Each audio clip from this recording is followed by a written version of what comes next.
Ever wonder what it's like to receive a call telling you that a bomb has been found? Hello?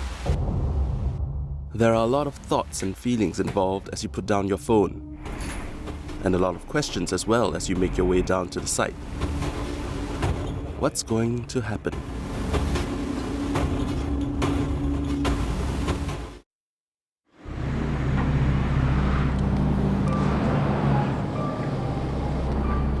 These men are from the 36th Battalion Singapore Combat Engineers, also known as the Explosives Ordnance Disposal or EOD Unit.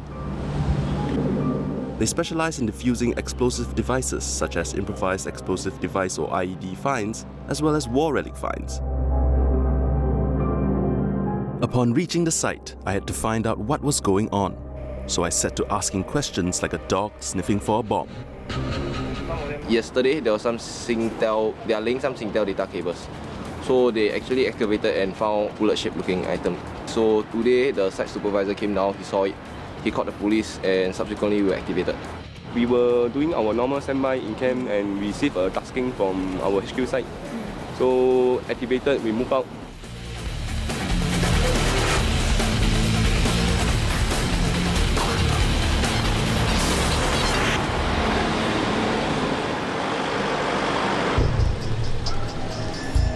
So what happens once they reach the site? As the OIC, I will link up with the police and so also find out more about the situation itself. Rather than the team commander for today, which is Master Tay, his main focus will be on the ordnance itself. So he will go in for his technical reconnaissance so he can find out more about the ordnance and we can take the necessary safety precautions against it. My job here mainly is to do an assessment on whether the ordnance are safe to handle.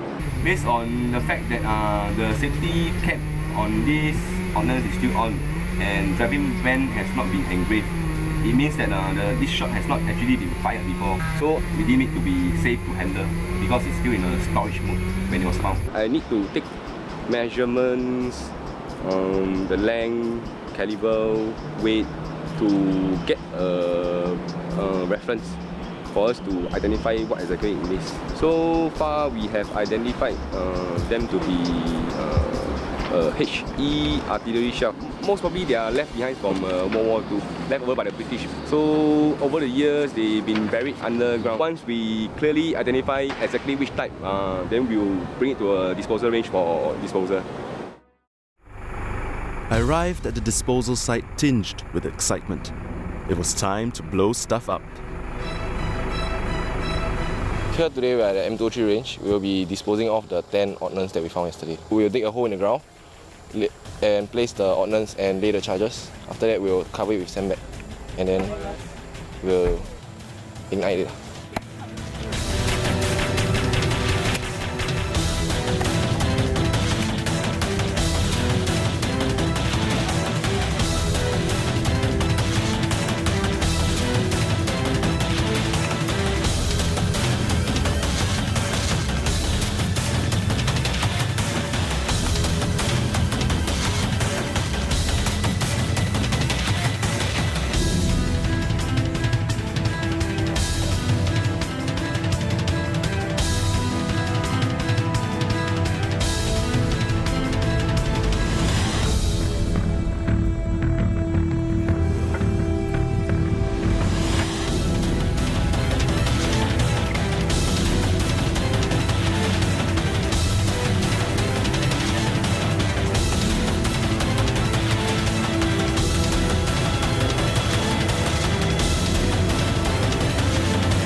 Fire!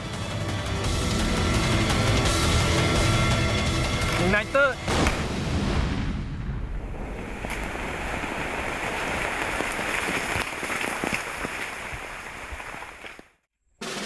The ordnance are disposed of in sets. Once the first set of ordnance have been blown up, they have certain tasks to do before setting the charges for the next set. After we set off the charges were set off and counter-charge the unexploded ordnances. So we go in and inspect the pit to make sure that the ordnance successfully went off without any residue explosive. Watching them do their work was really an intriguing experience. Before I left, I had to let the man of the hour sum up the day. It was a successful disposal, so all the 10 unexploded ordnance were disposed of and no leftovers. And there you have it from the man himself. It was a tough 2 days for these men, and I was glad to have been a part of it.